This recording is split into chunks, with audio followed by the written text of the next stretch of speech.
என் பையன் என்ன நல்லா தான் பாத்துக்கிறான். ஆனா எனக்கு ஒரு பொண்ணு இல்லைன்னு அப்பப்போ தோணும். எனக்கு அம்மா கிடையாது, அப்பா மட்டும்தான். அப்பா பாசமானவர், ஆனா இறந்த அப்பா இருந்தாலும் ஒரு அம்மா ஆக முடியாதுல்ல. எனக்கு ஒரு அம்மாவும் உங்களுக்கு ஒரு பொண்ணும் தரதுக்காக தான் ஆண்டவன் விஜய் என்னையும் மீட் பண்ண வச்சிருக்காருன்னு நினைக்கிறேன். நான் விஜயோட பழகின இந்த கொஞ்ச நாள்லயே விஜய் நிறைய பேசினது அம்மா அம்மா அம்மா தான். உலகத்திலேயே விஜய்க்கு ரொம்ப பிடிச்சது அவனோட அம்மா மட்டும்தான். எனக்கு பிடிச்சவருக்கு ரொம்ப பிடிச்சது எனக்கும் ரொம்ப பிடிச்சதா தானே இருக்க முடியுமா?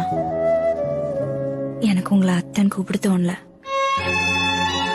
உங்களால இருக்கிற அம்மாவே ப்ளீஸ். டீ சாப்பிடுறியா காபி சாப்பிடுறியா? நான் போட்டேன். நீ மருமகளா வந்ததுக்கு அப்புறமும்